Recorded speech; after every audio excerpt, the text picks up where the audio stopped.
the name Tantra originally means this vision of the universe as a holistic universe, and the yoga based on energy channels and chakras.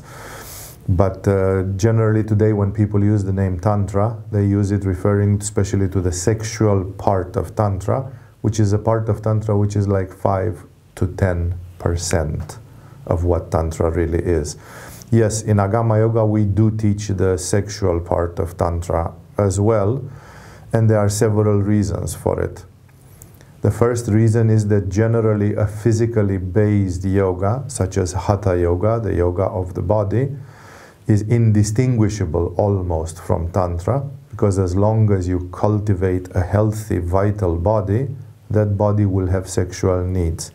The old ascetics who did not want to go into sexuality, they starved their body and they mortified their body. They were skinny and they were extremely low in vitality, and thus their sexual desires were extinguished. But in the moment when you have a healthy animal, that healthy animal wants to sleep, to eat, to have sex, and other basic needs. And that's why we know that in the world of yoga, the Hatha yogis are persons with strong sexual energy and with strong sexual impulses. And that has to be solved wisely, spiritually, or else it goes into fornication, obsession, suppression, excess of all kinds. Today, in the West and in India, the world is full of people teaching Hatha Yoga who at the same time mysteriously try to pose as ascetics. And the world is constantly rocked by sexual scandals in the world of yoga, because of course these people are not at all ascetics and they don't manage to be ascetics. If you want to be ascetic, you have to go on low protein diet and mortify your body. So in Hatha Yoga, the logical thing to do is to find a way to deal with the sexual function in a wise and preferably in a spiritual way. That's what the Tantrics discovered centuries and millennia ago, that since sex is a presence, it has to be dealt with, and the Tantrics of India and Tibet, they found a way to deal with sexuality in an active way, not in a suppressive way. The Tantric workshops and teachings have been integrated into Agama Yoga also, not only because we are teaching Hatha Yoga and the Tantric styles of yoga in their totality, but also because half of our community are people in their 20s and 30s.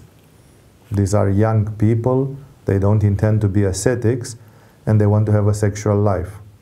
And then there are two alternatives. Let them have sex whichever way they want, which leads to fornication and abuse, or teach them the Tantric way of dealing with the sexuality, which is a way of turning the tables onto the whole thing and transforming sexuality from a poison to a nectar.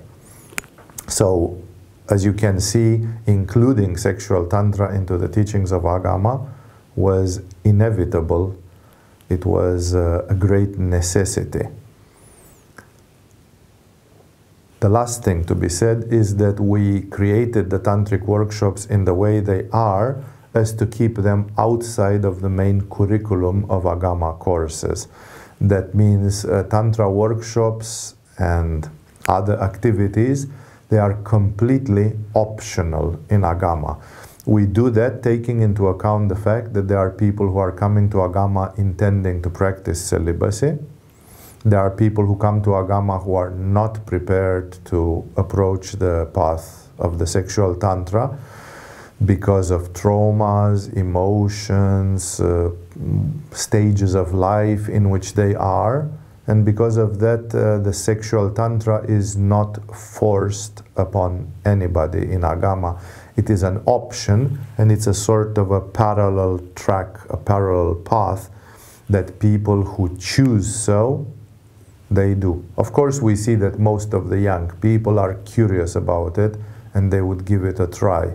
But on the other hand, when you are in the main curriculum of Agama, you do not find any injunction to practice sexual Tantra. You can practice the Tantric yoga in its other forms by doing Hatha yoga, cultivating the chakras, the energy, using mantras, yantras, and other specific methods.